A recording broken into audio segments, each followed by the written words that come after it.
Maikumanen Erugini, soy Kai y en este vídeo voy a contaros la historia del reino de Arnor y la guerra que tuvo lugar al final de sus días contra el malvado reino de Angmar, historia que se cuenta por entero en el apéndice A del Señor de los Anillos. Pues bien, al igual que Gondor, el reino de Arnor fue fundado en el año 3320 de la Segunda Edad por los exiliados de Númenor. Su primer rey fue Elendil, quien tenía gran amistad con Gil-galad de Lindon y apenas 100 años después de la fundación de Arnor, ambos tuvieron que unir sus fuerzas para formar la última alianza y derrotar a Sauron. Aquella guerra duró 7 años y provocó la muerte de muchos hombres de Arnor, entre ellos el propio rey Elendil. Y tras 2 años de calma en Gondor, su hijo Isildur regresó a Arnor para gobernar como nuevo rey, pero murió por el camino junto a sus 3 hijos mayores, así que quien se alzó como rey al final fue su cuarto hijo, que había permanecido toda la guerra en Rivendell. Tras Elendil e Isildur hubo 8 altos reyes de Arnor que por lo que sabemos pudieron gobernar sin ningún tipo de problema. En su apogeo, el reino de Arnor incluía todo Eriador, es decir, las tierras que veis marcadas en el mapa en pantalla. Pero sin embargo, cuando murió Earendur, el 10º rey de Arnor, en el año 861 de la Tercera Edad, hubo disensiones entre sus hijos que dividieron el reino en 3. Arthedain, Rhudaur y Cardolan. En Arthedain la dinastía real se mantuvo, pero pronto pereció en Cardolan y Rhudaur, que adoptaron líderes que no descendían de Elendil. A menudo había conflictos entre los 3 reinos, lo que acrecentó el declive de sus habitantes. La principal causa de estos conflictos era la posesión de las colinas de los vientos y la tierra al oeste hacia Bree, pues tanto Rhudaur como Cardolan deseaban poseer a Amon Sul, porque en esa torre se encontraba la principal Palantir del norte, y las otras 2 estaban en posesión de Arthedain. Y por si el tema de la división y los conflictos entre los 3 reinos fuera poco, en el año 1300 de la Tercera Edad, el reino de Angmar se levantó más allá de las Etenmoors, ocupando la tierra que yacía a ambos lados de las montañas, donde se habían congregado muchos hombres malignos, orcos y otras criaturas caídas.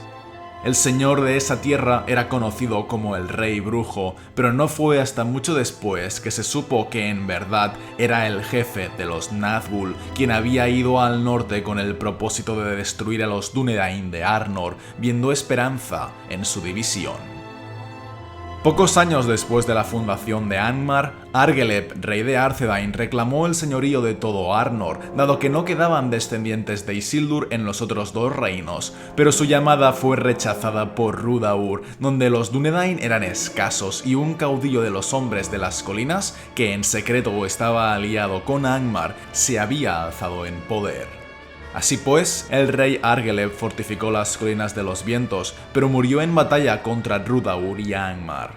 Por suerte, su hijo Arbelek, con la ayuda de Cardolan y Lindon, expulsó a sus enemigos de las colinas, y durante algunas décadas Arthedain y Cardolan mantuvieron una frontera armada en las colinas de los vientos, la Gran Carretera y el Hoarwell Menor. Lamentablemente no pudieron resistir por mucho tiempo, pues en el año 1409 una gran hueste salió de Angmar, entró en Cardolan y rodeó a Amon Sul. Los Dúnedain fueron derrotados y el rey Arbelek fue asesinado, así como el último príncipe de Cardolan. La torre de Amon Sul fue quemada y derribada, pero la Palantir fue salvada y llevada a Fornost.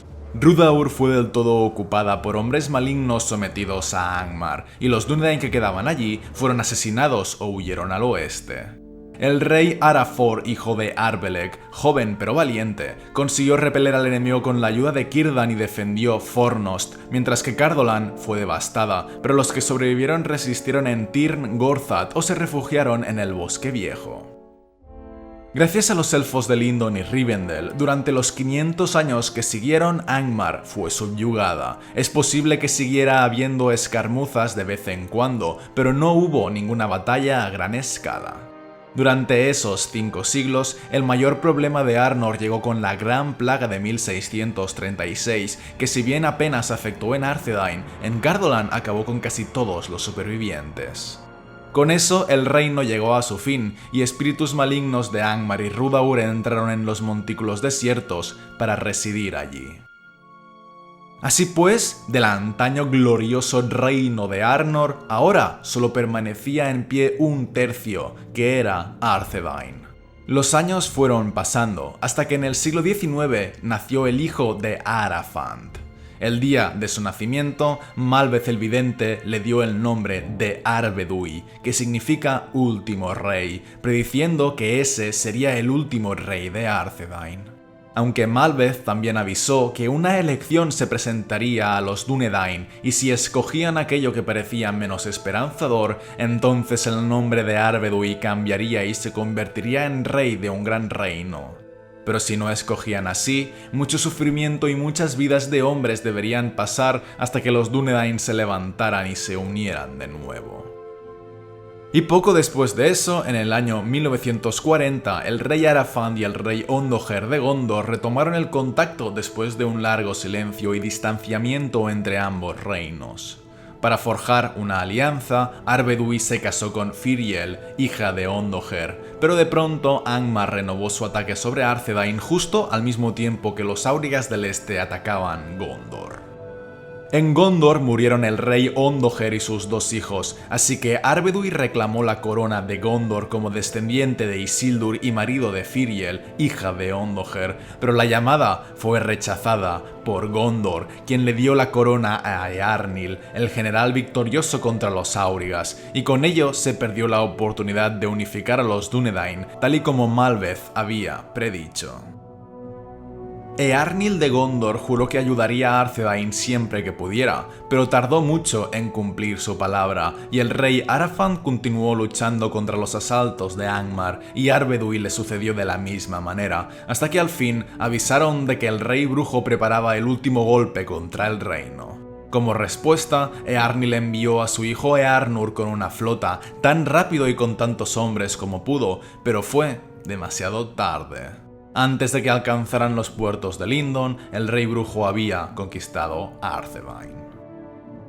Eso ocurrió en 1974, cuando el poder de Angmar se levantó de nuevo y el rey brujo descendió sobre Arthedain antes de que el invierno terminara.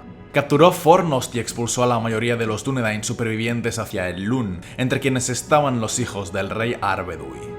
Pero el propio Arvedui no fue con ellos, sino que resistió y luego huyó con su guardia, logrando escapar solo por la rapidez de sus caballos. Durante un tiempo se escondieron en las viejas minas de los enanos de las Montañas Azules, pero debido al hambre tuvieron que salir y buscar la ayuda de los Lossoth, los hombres de Forokel. Ellos no se prestaron muy dispuestos a ayudar, pero en parte por piedad y en parte por miedo a sus armas, al final les dieron un poco de comida y construyeron para ellos refugios en la nieve. Ahí, el rey Arvedui se vio forzado a esperar. Y cuando Círdan supo por Aranarth, hijo de Arvedui, que el rey había huido al norte, envió un navío a Forokel que encontró a los hombres del rey en la costa helada. Los Lossoth se habían vuelto más amigables, así que llevaron al rey por el hielo con carretas que se deslizaron hasta el navío, pero antes de irse, les avisaron de que olían peligro en el viento. El jefe de los Lossoth le dijo a Arvedui que se quedara con ellos hasta que en verano los poderes del rey brujo descendieran y volviera a Angmar, pero Arvedui no le hizo caso y embarcó. Y aquello fue su sentencia. Porque el barco no había alcanzado aún el mar abierto cuando una gran tormenta de viento se levantó y lo arrastró contra el hielo, haciendo que se hundiera. Así murió Arvedui, último rey de Arthedain, y con él 2 de las Palantiri cayeron al mar y nunca fueron recuperadas.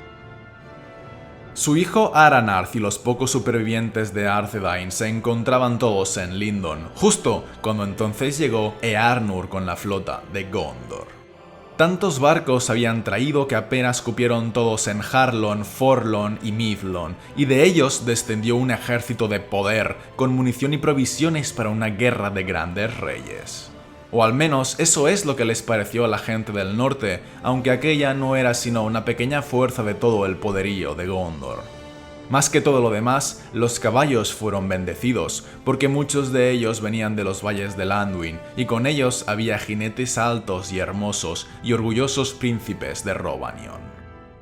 Entonces Círdan convocó a todos aquellos que quisieran acudir a él, y cuando todo estuvo listo, la hueste cruzó el Lun y marchó al norte a retar al rey brujo de Angmar.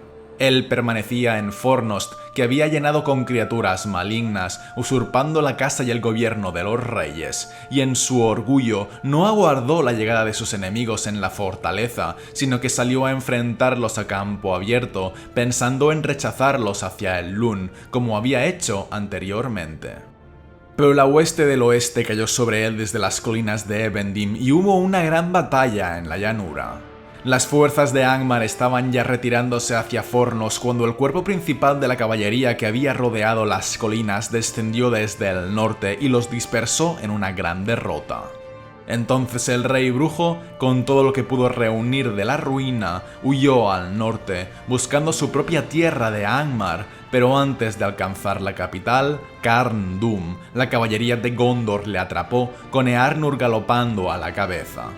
Al mismo tiempo, una fuerza bajo el mando de Glorfindel salió de Rivendell, y tan completamente fue Angmar derrotada que ni un solo hombre u orco de ese reino permaneció vivo al oeste de las montañas. Pero se dice que cuando todo estaba perdido, el rey brujo en persona apareció, vestido de negro y con una máscara negra sobre un caballo negro. El miedo cayó sobre todos aquellos que le vieron, y él cabalgó hacia Eärnur, quien le habría enfrentado, pero su caballo no pudo soportar el ataque, así que viró y se lo llevó muy lejos. Entonces el rey brujo rió, y nadie que pudiera oírle olvidaría nunca el horror de ese grito. Pero Glorfindel cabalgó contra él en su caballo blanco, y en mitad de la risa el rey brujo se volvió y se internó en las sombras. La noche había caído sobre el campo de batalla y le perdieron de vista, y nadie pudo saber a dónde había ido. Cuando Eärnur al fin regresó, Glorfindel, mirando hacia la oscuridad, le dijo que no le persiguiera, porque no volvería a esa tierra y muy lejos aún quedaba su destino, pues no caería por la mano de ningún hombre. Muchos recordaron esas palabras, que se cumplieron un milenio después en la batalla de los campos del Pelennor. Ese fue el fin del malvado reino de Angmar, que jamás volvió a levantarse, pero también supuso el fin para el reino de Arnor. Tras esa guerra que había durado más de 600 años, quedaban pocos Dúnedain, no suficientes para volver a levantar el reino. Pero de todos modos, al año siguiente, Aranarth, hijo de Arvedui, tomó el título de capitán de los Dúnedain, y con su descendencia la dinastía de los reyes continuó existiendo. Su hijo fue criado en Rivendell, y así lo fueron todos los hijos de los capitanes después de él, y allí también se mantuvieron las reliquias familiares que se conservaban, el anillo de Barahir, los fragmentos de Narsil, la estrella de Elendil y el cetro de Anúminas. Hasta que, con el paso del tiempo, nacería un descendiente de Aranarth destinado a levantarse de nuevo y reinar sobre Arnor y sobre Gondor, tal y como Malbeth el Vidente había predicho. Y con esto termina la breve historia del reino de Arnor, su guerra contra Angmar y el fin de ambos reinos. Espero que este vídeo os haya gustado y nos vemos en el siguiente. Un saludo a todos, chicos.